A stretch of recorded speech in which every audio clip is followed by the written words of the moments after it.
Welcome to the Burnout Expert Podcast. Today, we have a guest with us that was a lawyer for 27 years in the UK. And through that time, she burned out several times. 6 years ago, Philippa, sorry, I didn't even introduce you, Philippa Robinson. So 6 years ago, Philippa had a breakdown after she had major sight loss. And this is one I just did an interview with somebody else where they had lost sight in one eye. So this is something that I have heard, not very common, but it is one of the symptoms as well of burnout that I have heard throughout my years of working with burnout. And she realized that through this sight loss, she had to start making some changes and diving into the realities of what was going on. And she realized that some of her people pleasing came from childhood, from different traumas, from different things that she was doing. And she also discovered that she is an HSP, which is a highly sensitive person. Now, I haven't spoke a lot about this, actually. I did on my other podcast, but not on this one, where HSP, being an HSP, I am myself, as well as my son, and that did contribute to some of our burnout. And when somebody is an HSP, it does lead them easier into burnout. So this is something that I am so excited to be diving into here with Philippa today. So with Philippa, through her healing transformation, she stopped people pleasing. She prioritized her self-love. So we need to figure out how you stop people pleasing, because this is a big one, and discovering her identity as an HSP. In 2019, Philippa left her corporate job. She left being a lawyer in order to support women on a quest for self-discovery as a life coach. She also hosts two podcasts, Meeting of the Minds, which explores personal development, and HSP Connection, which changes the narrative through being highly sensitive. Philippa has also wrote a book called I See Me, which shares her childhood story and initial transformation. So I'm very, very excited. Philippa, welcome to the Burnout Expert Podcast. Hi, thanks very much for having me, Andy. It's a real pleasure to be here. So where do we begin? I'll let you start, because there's so much here that I really want to be diving into that is so important. Let's start with your, the eyesight. I guess that is a huge one. Let's dive into that. So tell us, even months leading into that, or years, or whatever, wherever you want to start. Let's start from there. Okay. Yeah, because it is hard to know where to start sometimes. So hopefully I can help this make sense.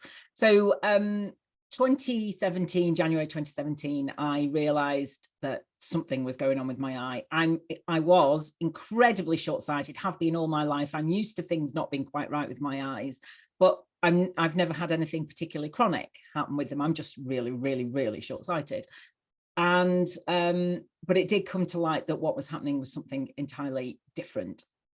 And the hospital initially didn't really know what had happened. They couldn't tell me what had happened, how they were going to treat it, whether they could stop it. And because it was kind of quite rare, it might happen in the other eye, or what was it going to happen in the other eye? And really that started a massive unraveling for me. Yes, I was really scared.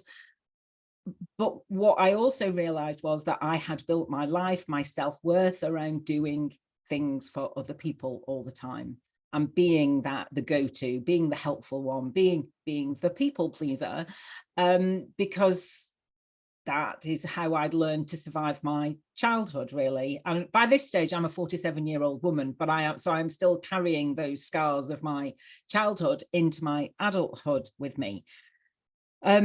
For about 3 or 4 years before that, I had been very much aware that I was feeling much more angry. Anger is not something that I particularly identified with over the years. I got very angry with myself, but that didn't really count. I could really be very horrible to myself in my head, but I didn't really think that I was an angry sort of person. But so when I was aware that I was having these outbursts that were seemingly coming out of nowhere, and something really trivial that was happening, I just gosh, I'd just blow. And there were a couple of occasions where I vividly remember having a sort of out of body experience, as though I was standing next to myself, looking at me, having a row with my husband, and sort of looking at me thinking, whoa, where is all that coming from? And how can you be so vile? And even then, it didn't really register to me that something was going on here that was really quite big, and I needed to look at it. Even then, it didn't register. Yeah. Can I ask as well? You mentioned it being with your husband. We do, from all my experience with clients and my own personal experience, it happens at home first with Yes. the spouse, with the kids, and then it can start creeping into work. Did it start creeping into work with you? Did it mainly stay at home? It mainly stayed at home. At work, I felt, I suppose, at work, I felt a lot more I'm not sure in control is the right. I think I probably felt like I was more in control. Yeah. And the buck stopped with me. And if I did it, I did it. And if I didn't do it, I didn't do it. But I knew where I was, I suppose. Yeah. I like to think I was a great team player, but I'm not sure how great a team player I was, actually, if you know what I mean. When start looking back and you're Yes. like, okay, I thought I was really good, but maybe I was a little shorter and I needed to control things a little bit more at work as well. Well, and what I did, I just did it all. If somebody else wasn't playing their part, I just did it, because for me, the most important thing was getting it done. Yes. And I used to find as well that there was a difference. As soon as I walked out of my house, I could put that facade on. Exactly. It's almost like I put that armor on. But when I walked in my house, it was almost like walking through my front door. I would almost feel like all my energy would come out of me, and I'd be like, whoosh, okay, I don't have to pretend anymore. I can totally just be this exhausted person that's just exhausted. And I could be that in my house, which I feel too, because I had those defenses down, maybe is why I was able, that sounds bad, I was able to yell at my husband more versus my clients. That sounds horrible. But why I did yell at him more, why I was shorter with my kids, is almost like in my house, I didn't have to pretend.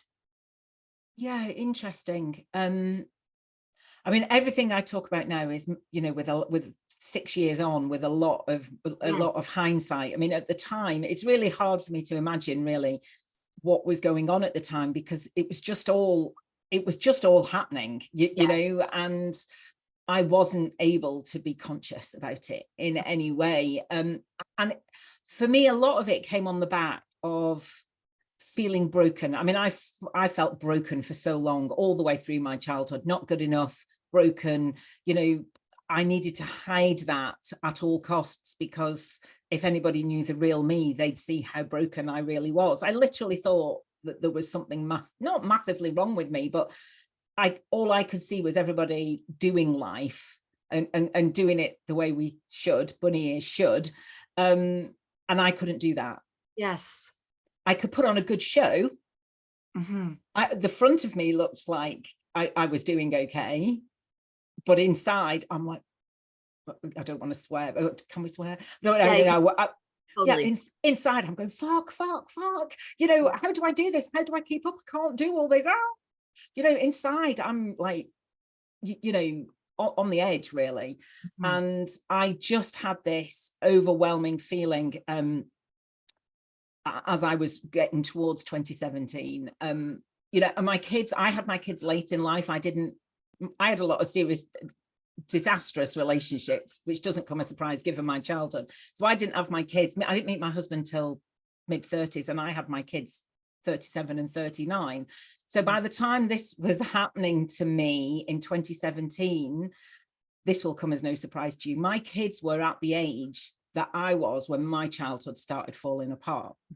Mm. So, and also, I was witnessing how I was parenting and how, on the whole, nice I was to my children, and realizing how not nice my parents were to me. So there was, and I was perimenopausal, and the burnout from the job, there was just so many things all piled in on me at once. And I am firmly of the view that is why I lost the sight in my eye, because I had absolutely refused to take notice of any other signs my body had been giving me up until that point. So where did you link that though? So you were at the hospital, you're getting tests, find out with this eye, like, did you just say to yourself there, okay, I need to make some changes? Like, was that the pivotal thing? Good God, no. Yes. No. If only it were that simple in a way. No, I went to the hospital, and I went to the hospital on my own because I went to the optician, and my optician, who is great, said, I think you need to go to the eye hospital. So I went to the hospital, and it's all within walking distance. So I walked to the hospital, went on my own, course I did, because I can cope, and I wasn't expecting anything bad. And then when they said to me, you've got damage on your retina that is permanent, I like burst into tears, and then sort of gathered myself together and walked home, and just was like in a bit of a blur for a couple of days. Then I went back to work, Of course, and ended up really damaging my neck by still trying to see, even though I couldn't see. But I was out, when I was out and about, because I couldn't see properly out of my right eye, I'd lost my depth perception because my eyes hadn't caught up, and I'd sort of like fall off the edge of pavements because I couldn't quite, I tried to cross the road, but I couldn't quite judge the depth of the pavement. And I was like stumbling around and thinking, God, disaster thinking, how on earth am I going to cope? What happens if this doesn't get any better? And it was slowly over the next few days, and probably a week, that it slowly dawned on me that my life as I knew it could well be gone. mm-hmm. If I couldn't get the sight back, and in fact, if the worst happened and I lost, I'm not saying I wouldn't have built a new life, but my life as it was potentially gone.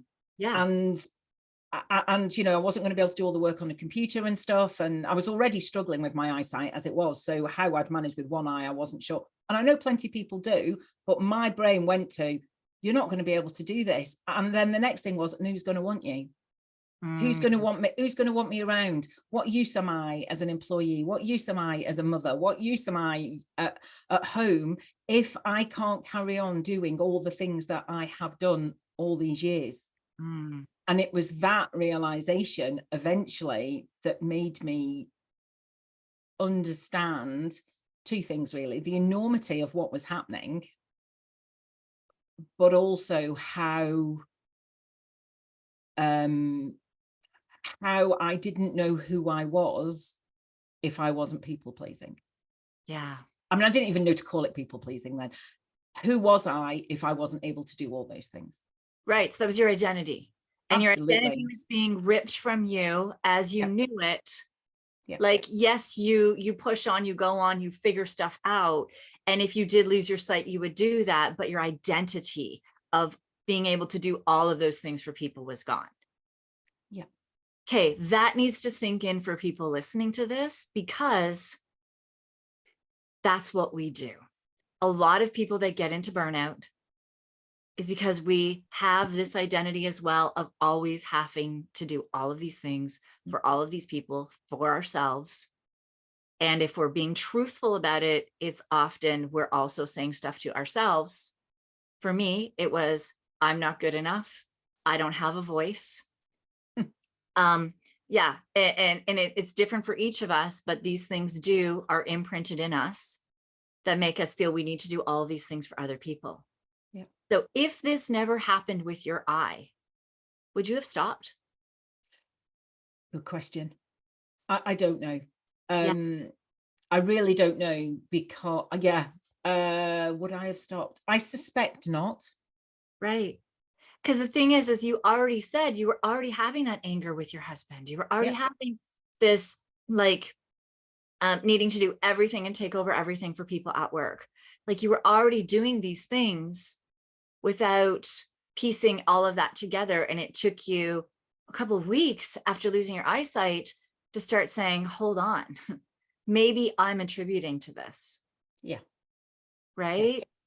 Like, your whole identity was being stripped for you. And it took 2 weeks to figure out, hold on, maybe I'm contributing to this. Yeah.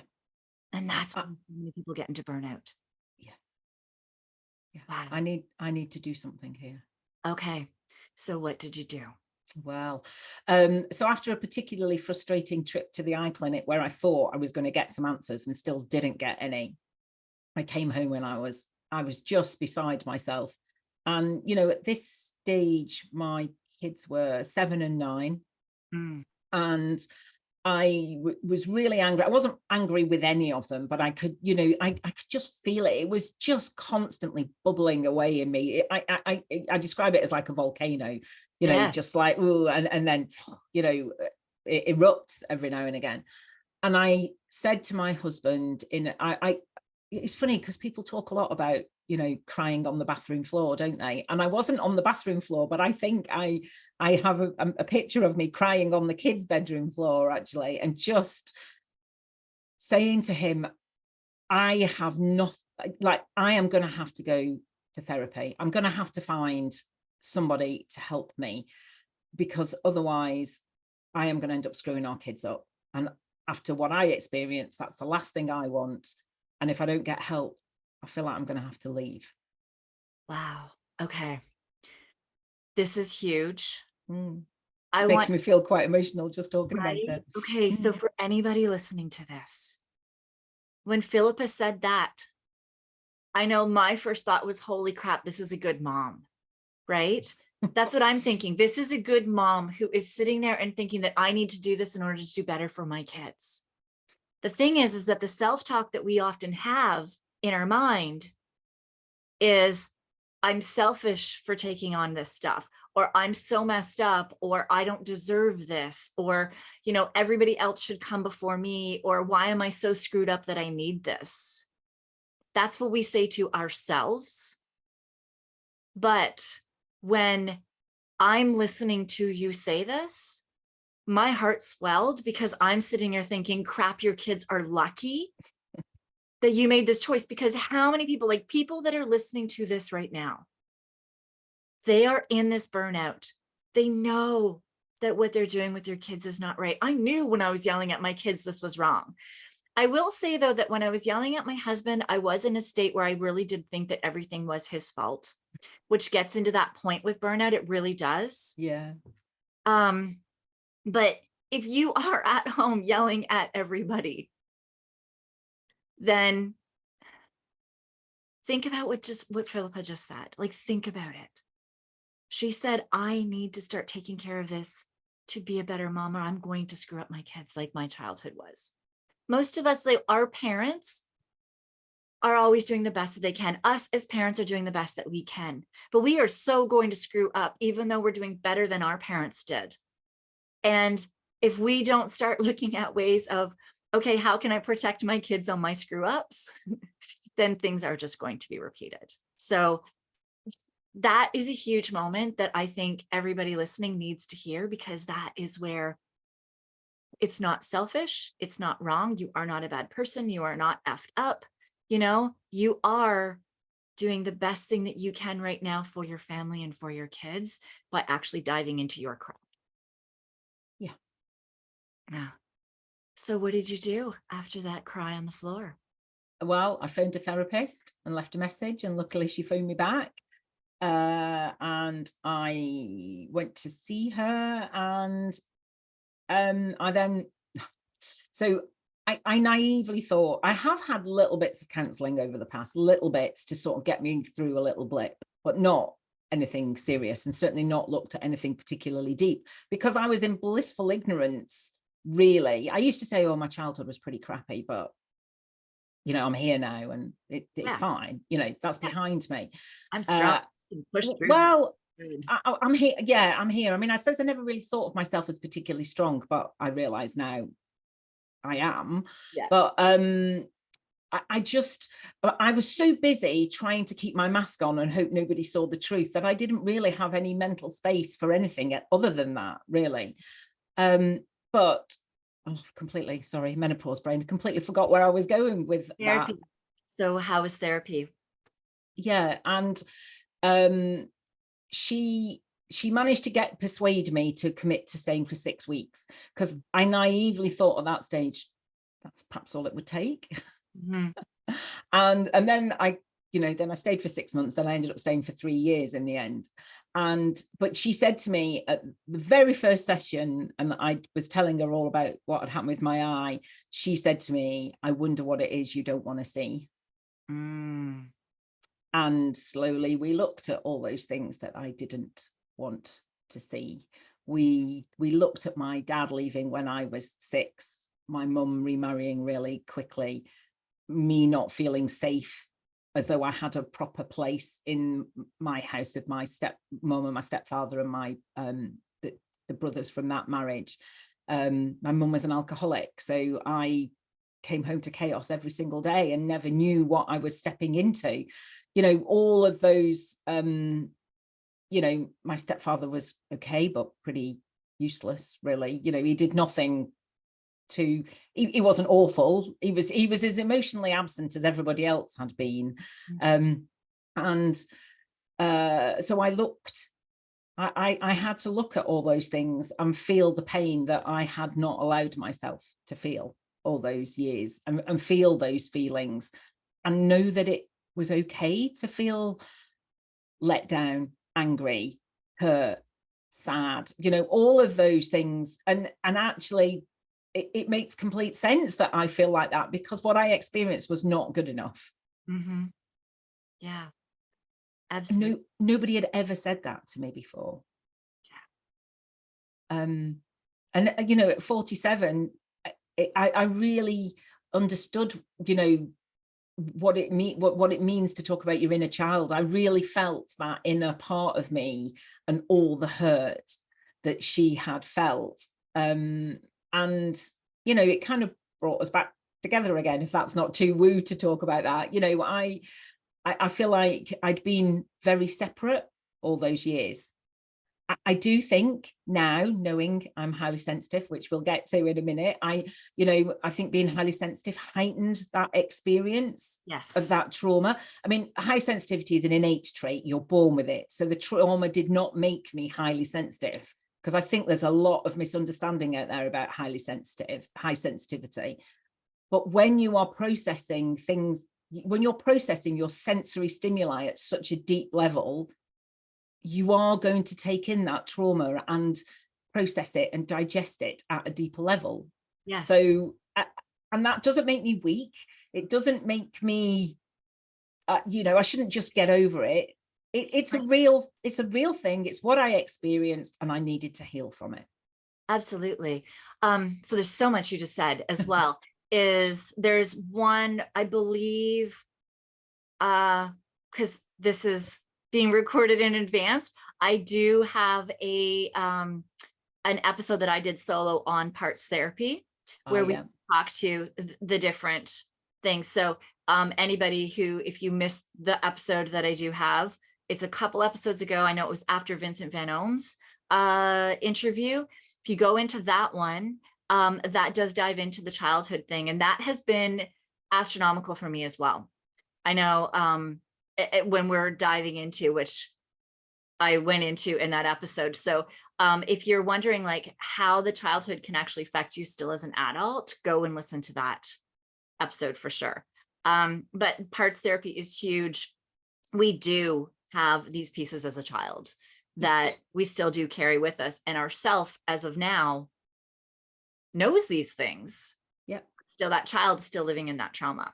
And until we deal with that, it's still going to be living inside of us. All of these different pieces. That part was very much running the show still. That hurt, angry little girl was still running the show. And she's not anymore, because I am. The adult me is.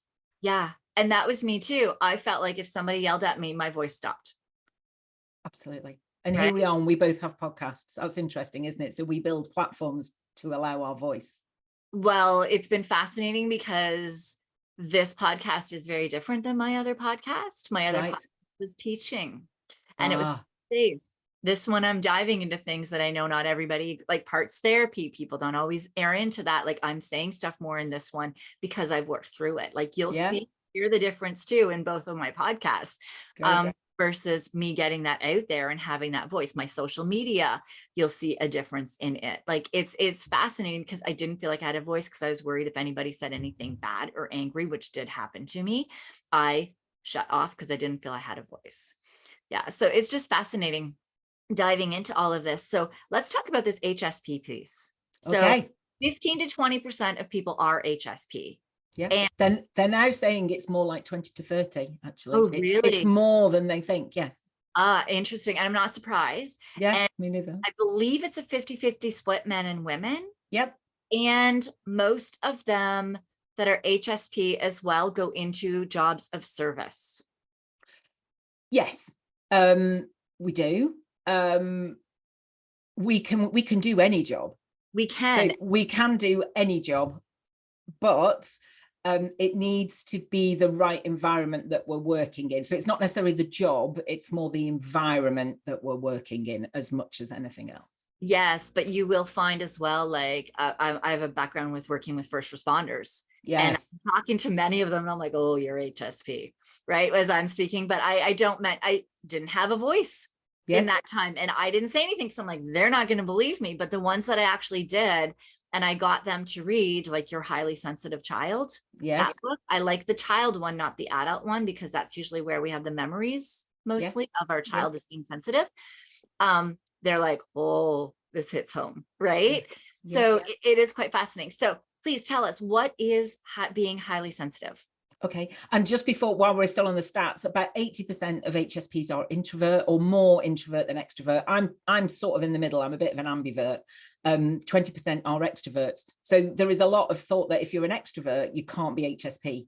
That's rubbish.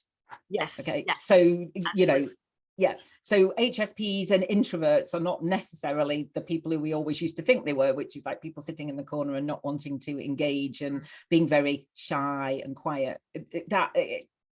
All that thinking around those subjects has exploded now into something very different, which is great. So high sensitivity is and highly sensitive person are the same thing. Elaine Aron did back in the 90s did a study. I can't remember what the study was exactly for, but out of that study she came across this group of people who were displaying some characteristics that she found very interesting.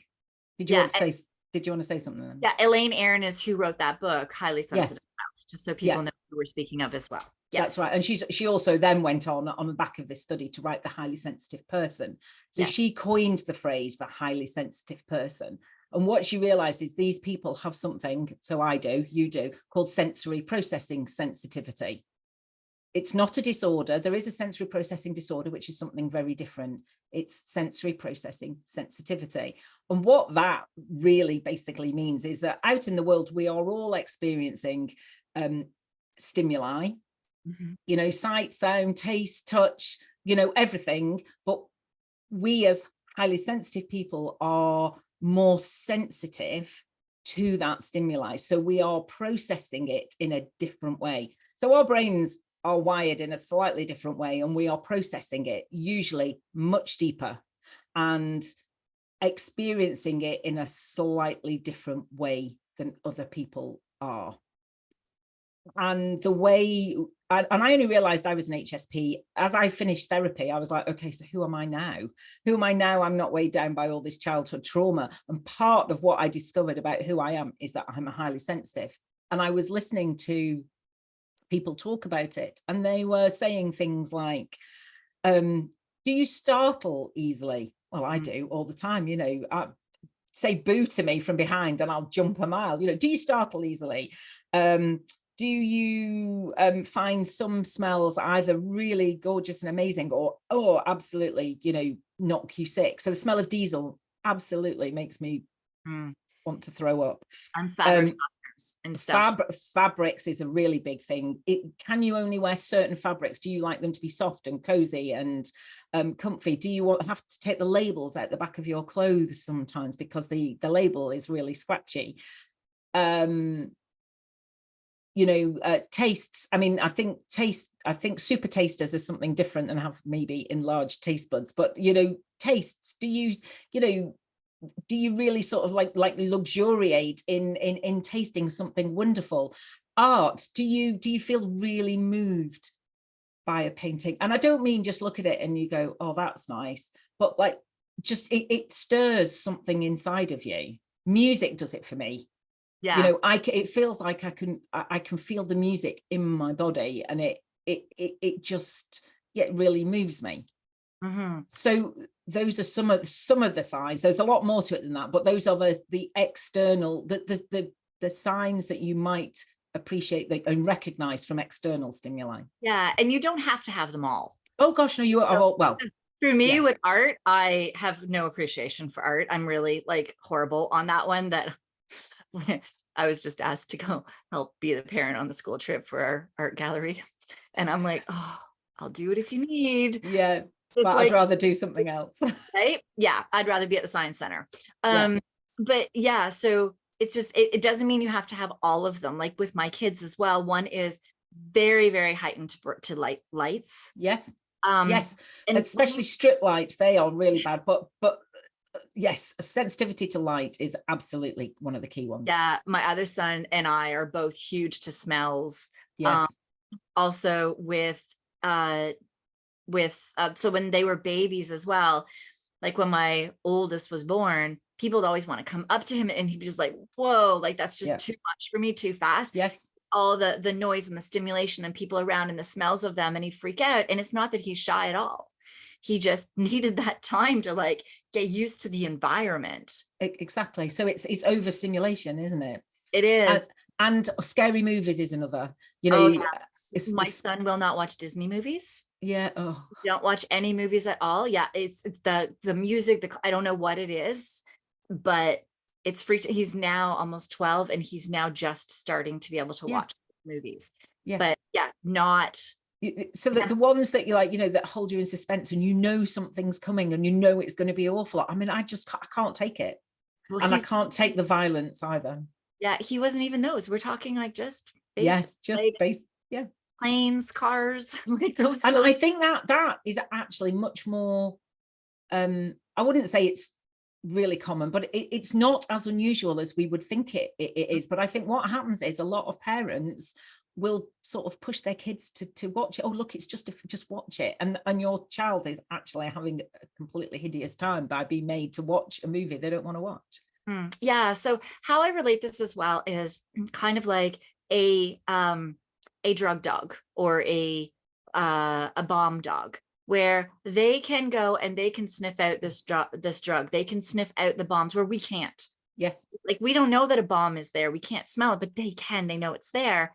And we don't question that this dog knows it. So for us, like with scents and different things as well, I know scents have synthetic fragrances all have hormone disruptors in them. And our bodies just instantly know, ooh, this is actually a chemical that's bad for me, that we're actually just more sensitive to things that are like a bomb sniffing dog. Like those hormone disruptors are bad for us. It's just that most people don't feel them or experience them. So they're like, yeah, it's fine.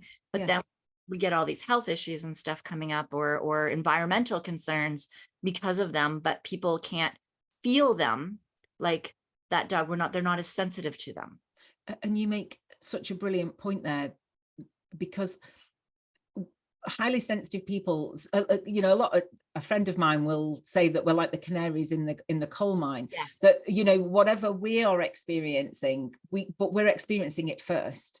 Yes. And it's not that, you know, so we will, and it's really interesting when you know, because your podcast is about burnout. So in systems and structures that are clearly not working, the highly sensitive people will be feeling that first. Mm-hmm. And instead of dismissing them as, oh, they're just a bit sensitive and they should just be able to get on with it. You know, if we lived in a world when like, oh, whoa, okay, maybe there's something, you know, there's something going on here. We need to look at what is happening. Thank you, highly sensitive people, for letting us know this. We need to look at this so everybody else doesn't get sick. Yeah. And so what goes along with this highly sensitive as well is that empath part too, where we also feel these emotions more. And so when we go into this job of service and we feel people's emotions more, which is also why we're affected more as a child. So I was having this conversation with my brother where like he wasn't as affected by the anger of my father, or the way that my father spoke with us growing up, he wasn't as affected of it as me. He's like, oh, it's just the way it is. But I am highly sensitive and empathic, that I felt it. I felt it deep in. You feel when people say something. So you can be in this conversation. So I said that that's him. Then we look at his kids. He have one that is deeply emotional.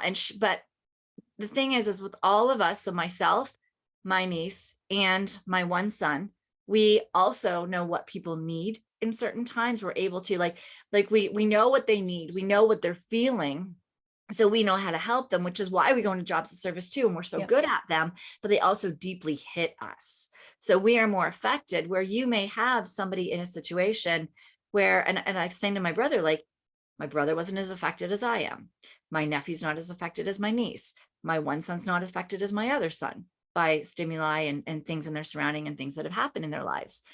And so it's different, the difference between the really highly sensitive with the higher empath part in them as well, that really feels things deeply and also knows what other people need.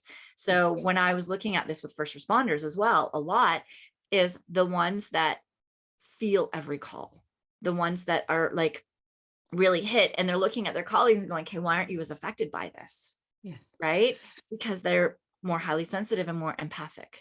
They are. And, empathy is something that all highly sensitive people are really good at. But exactly. And can really feel what it's going to be like for somebody else who's experiencing something, put yourself in their shoes. It's something that comes really quite easily. There are also some of us who are way up the sensitivity scale, who literally feel everything that from the people that they are with. And sometimes it's hard to, work out, is this what I'm feeling, or is it what they're feeling? And also it can be what society, the collective, is feeling. So people, some people just feel it all. Yeah. And I think in the past that has really been seen as something to be, I don't know, ashamed of, as though it's something bad, as though it's something you wouldn't want. Well, my view on it, and of course it would be because I'm a highly sensitive person, is that is something really valuable. Yes, first responders, yes, there are the challenges around managing our energy and making sure that we are looking after ourselves and our nervous system is regulated, which is very hard if you're in that sort of first responder situation. But if things can be put in place to help us manage that, then if you send a highly sensitive person into that situation, the chances are they are going to be picking up on things that a non-sensitive person is not going to be picking up on. Subtle clues that are going to help them understand that actually this is not what this patient needs. They need this, or they're not responding to that. Let's try this. They will be picking up on things. So anybody who's listening to that who thinks, oh yeah, I think I do pick up on things sometimes, then I would suggest you explore that a bit more, because it really is something very valuable. It's just at the moment society's not really caught onto it, so that we're not valuing it enough. But I want to tell you, it's very valuable. It's a strength. Yeah, and that's it. Like, so for you and I, you became a coach. I've been coaching for 30 years. And it's like, throughout my time, people are like, you're the one that's always got it. You've always understood. You've been able to fit the pieces together. And it's like, I actually didn't realize my value and worth as well in being able to do that. And I didn't realize that is because I am so highly sensitive and in tuned, and I can really feel people's feelings and all that through it. That, yeah, I can, which I'm assuming you can as well with your clients, is you sit there and you're like, I can piece it together. Like, I can sit there, and I do a 2 hours with somebody at first and really go through all of the stressors that they have had and all of the symptoms. And we start linking them, and I start asking them questions, and they're like, no one's ever asked me that, or that makes sense when you're fitting this in. And the thing is that they're all different. It's not like it's a cookie cutter thing with people, but it is that empath piece that is like, we can figure out people's stressors. And as you say, like, there is the nervous system stressor. And I talk about all these stressors all the time, where we have like our gut and our nervous system and our hormones, and we have the nutritional and the physical, but we also have this sensitive side, if we are highly sensitive, that we need to start looking into, which means I need to start looking into some more like with toxins, with the fragrances and stuff, or with the nervous system in a different way with you. And we start looking into the mindset piece as well. Okay, how do you separate somebody else's emotions from yours? If you are in that as a child and you're always feeling the anger or the frustration of your parents or the desperation in your parents, then you start feeling that and think that it's yours. And when you are in a job of service, even like ours, working with clients, it does, where I have to go in and go, okay, this is where I'm feeling and where I'm at. And if I start taking on those other feelings from somebody, I have to realize, oh, those aren't mine, that's theirs. And then I can dive into it with them because I know that it's theirs. But until you learn that, you take it on, and that adds to taking more energy away from you. And just, it can put you in such a burnout because you're taking on everybody else's feelings and emotions and thoughts around you. You're absolutely right. And that's the other side of it, isn't it? But also what you're doing is so valuable. In a way, you can probably work through with somebody in a 2-hour session that it might take 3 or 4 sessions with somebody else. And which means really sometimes we have to limit the number of people we can work with, because it does take so much, and we have to have those breaks in between. We have to be able to get out into nature. But you touched on another strength there, which is like big picture thinking. We can definitely see the whole picture and put things together and work things out and make connections that might not necessarily be obvious to somebody else. And you say it and the client goes, oh yeah, of course, I've never thought about it like that. Yeah, a very simple example is my kids is just, they walk down the stairs and they'll see that we've moved something or we added something in, or like, I never wear makeup, but like one day I think I had mascara on, like, which is nothing. And my one son's like, oh, you did your eyes, mommy, right? Like from across the room. I'm like, how did you even notice this? Yeah. Or like, I guess I'd been wearing my hair down and then all of a sudden I changed the level my ponytail was at, like small things. And they're like, oh, you changed where your ponytail is, mommy. That's nice, which I just probably was in a rush and it just was in a weird spot. Yeah. But they notice everything. Yep. They notice everything. And that's really valuable. Yeah, it's really valuable to be able to notice those little changes, those little things. And that's the skill that helps us be able to put people at ease. In a room, we can see who is okay and who's not so okay. And we can sense, because our intuition is so strong, we can sense that, maybe we need to open the window. It's a bit warm in here, or maybe somebody's a bit cold, or we need to put the blind down because the sun is really affecting that person. But we can just pick up on those, and it's very subtle little changes in people's faces, or the way that they are just holding themselves or behaving. Or we can be the one who's sitting in a meeting where everyone's just talking, but we notice the person who's not engaged and isn't either their normal self or is and then we're really great at connection. So we can go, because we have our empathy and we've noticed things, we can go and see them afterwards and say, is everything I just noticed perhaps you weren't quite yourself, or you weren't engaged. Is everything all right? Do you need to talk? Do you need any help? Can I support you in any way? And that's why HSPs make fantastic leaders. Yeah. And this is the thing too, where we're sitting here and it's like, I'm thinking in a corporate setting is like, sometimes you're there and you're like, is nobody noticing that this person has been struggling for a while? Or you're talking to somebody and they're like, and you're like, oh, so-and-so's really, I've been noticing. They're like, really? Like, and in my mind, sometimes I used to think, wow, you don't see this? You don't notice this in some person? But now I'm like, oh, you're not an HSP. You're not highly sensitive. Yeah. So when I think back to some of the meetings I've sat in before in my corporate career, before I knew any of this, I'd be picking up on things and I'd be like, oh, well, nobody else is saying anything. So the people pleaser in me would go, oh, right, I'll not say anything either, because nobody else is saying anything. Or nobody's saying anything. And I'm like, oh, well, maybe that's not something that I should bring up. So because I didn't feel like I had a voice, I wouldn't say it. So really the key to being able to understand the strength in all this is really understanding that high sensitivity is a thing. It is. It really is a thing, and believe that, and then we can start to own the gifts that come with it. So this actually, I got chills as you were saying something, and this vision came in my mind of my son at one point. So my son has, well, he's blocked it out, but he has synesthesia, which I had no idea what this was. I actually just posted on Facebook once that, hey, my son says he can see numbers in color. And I can see words. I see right. words. So he sees numbers, words, and emotions in color, which now explains too why he was so overwhelmed going into a room, because everybody's bodies had colors, which to me was this, like, as you said, it's this woohoo foreign thing. I'm like, what the heck? But I started reading into it, and I'm like, I started asking him questions. So this was after I'd found out about it. And then I was like, hey, we were in Florida like 6 months ago. And I'm like, there was a car accident. We were driving down the highway. It was dark on a Florida road, Florida highway. And the car beside us, we were in the middle lane. The car beside us was ahead of us. And then it swerved into our lane, swerved out into like to the shoulder, back into our lane, back into the shoulder, and then into a concrete barrier on the right side. And so I got on with 911.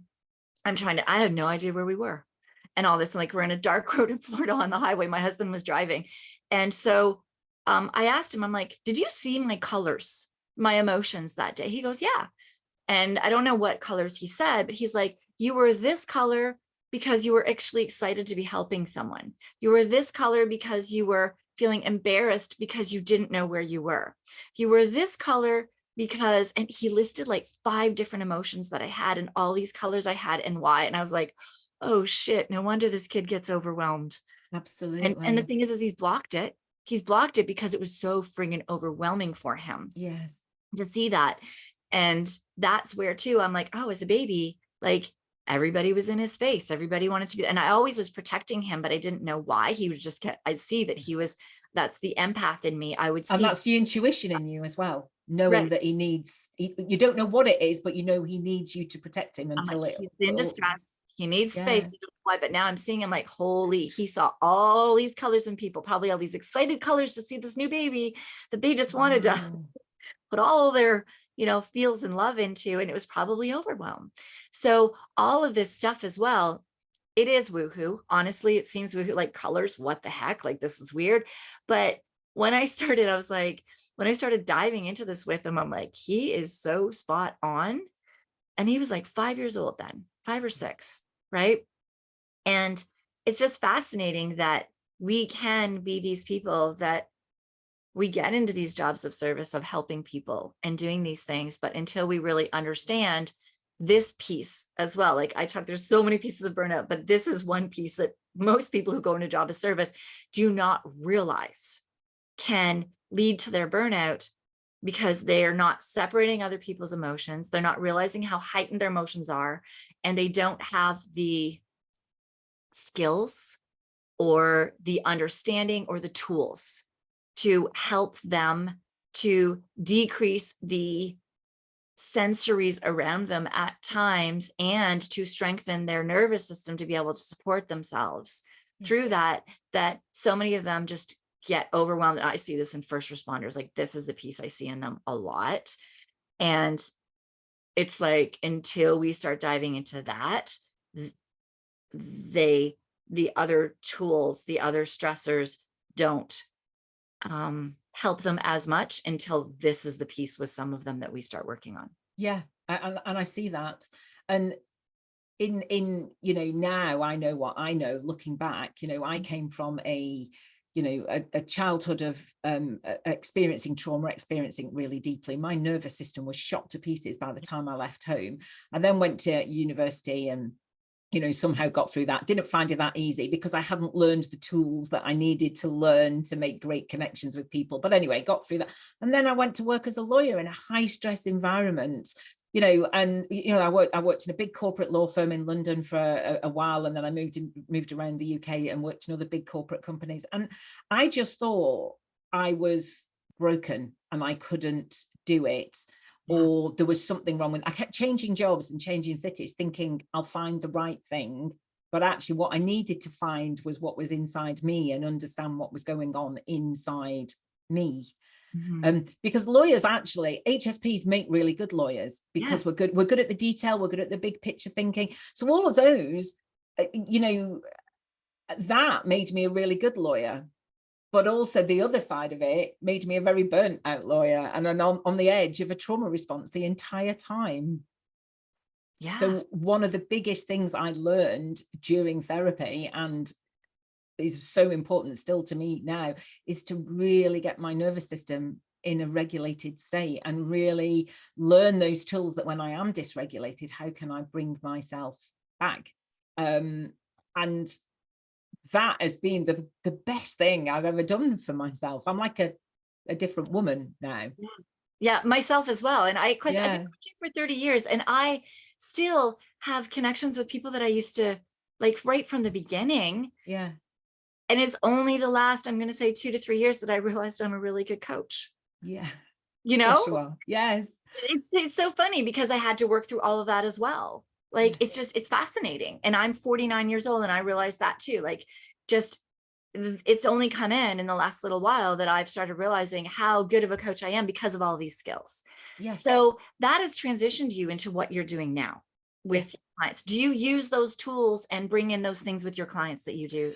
Oh God, I bring in all sorts. I use all sorts of modalities. I'm constantly learning and looking for new things that are going to help, because I'm everyone's different, aren't they? And everyone needs help in a different way, and everyone, we always need to find a way. Where is the way in to start the work, isn't it? And so yes, it can be starting with nervous system regulation. It can be just talking. It can be, it can be, I do seem to attract a lot of HSPs. So it can be understanding about HSPs. Sometimes that comes at the beginning. Sometimes we have to do some work to then look at HSP like further on. It just depends on where they're at. But I very much use all my life experience and my highly sensitive skills to help them. I mean, one of the main things is when clients come to me, and I'm sure it is to you, they need to know that what they're experiencing is not that there's something wrong with them. They don't need fixing. Yes. It's not that they're broken. They don't need fixing. None of us need fixing. What we do need to do, I think, because we're not brought up in a society to understand our own uniqueness and understand how wonderful we are just as we are.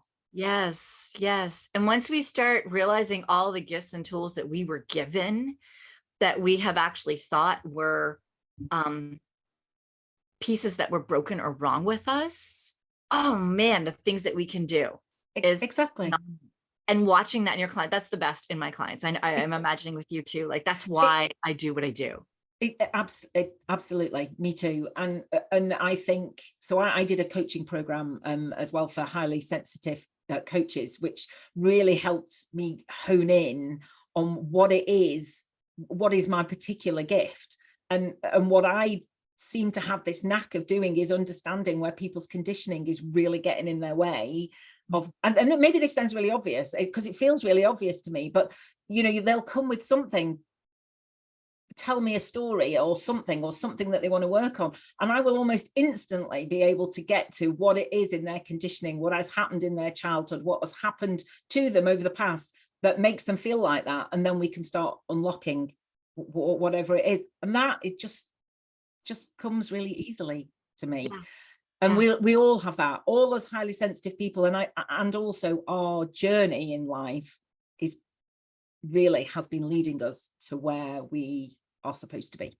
Yeah, it's fascinating. And I think the hardest part, which I'm sure you probably find this as well, is when they're not your client, when you're actually just out and I'm like speaking to somebody and I'm like, oh, you're in deep burnout. Yeah, I know. And you just have to not say anything. But I usually start with 1 or 2 questions to see like if they even want to dive into it. Yeah.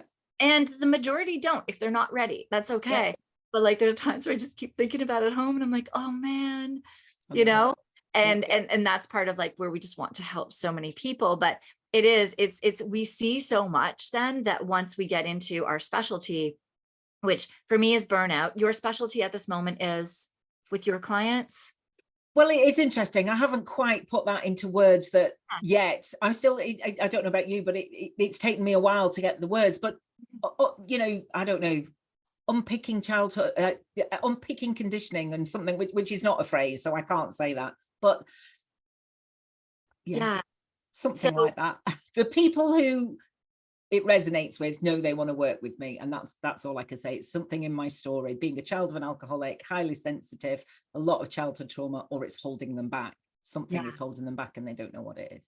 and you're really good at diving into figuring out what is holding them back and getting them to that next step.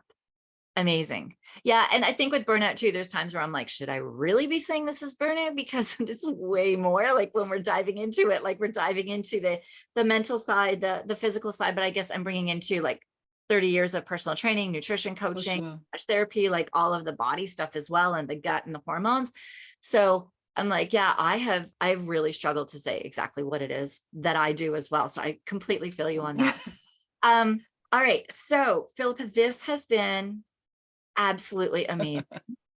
Before we leave, there's so many golden nuggets in here. I just love, and this is a topic that I have not spoke about deeply. So thank you for making this such a great safe space and such a great conversation. I think this is what so many people need to hear. Because those that are struggling often are highly sensitive and empathic. So diving into that side.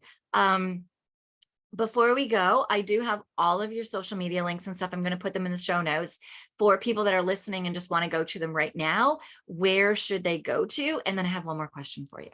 Okay. So my website is safeandsupported.co.uk.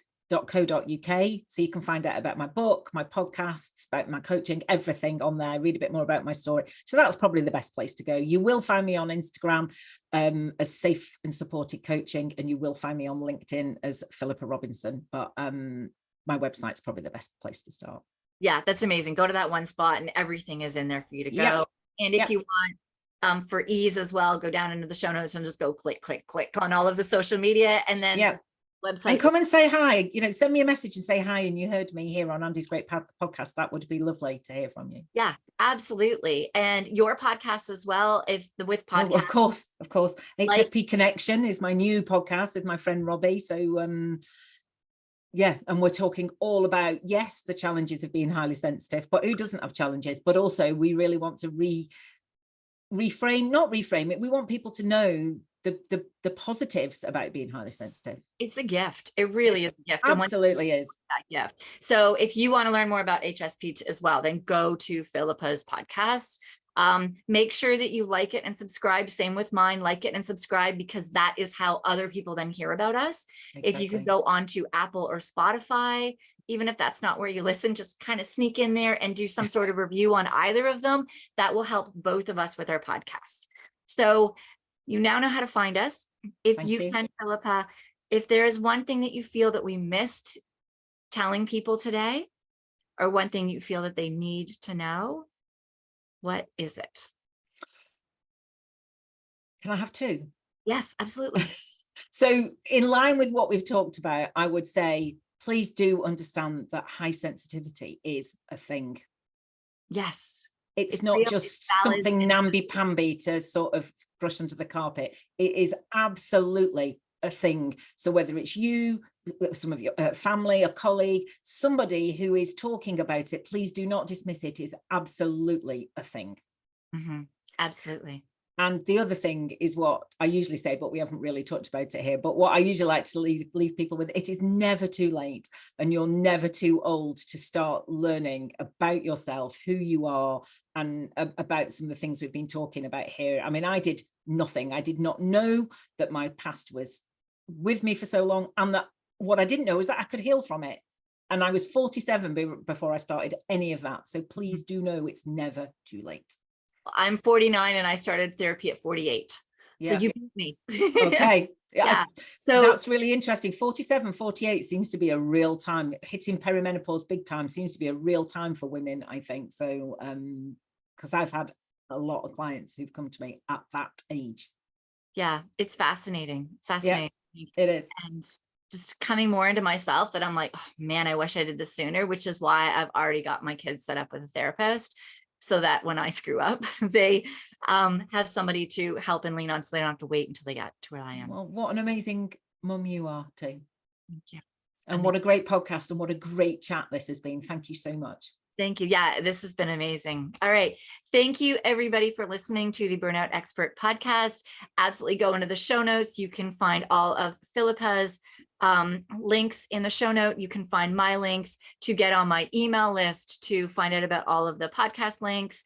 Go in there and definitely poke around, sign up for what you would like to sign up for. We would love to see you. And please leave us both either a review on our podcast, like, subscribe, because that is how more people can find this podcast and find Philippa's podcast. And we will see you in the next episode.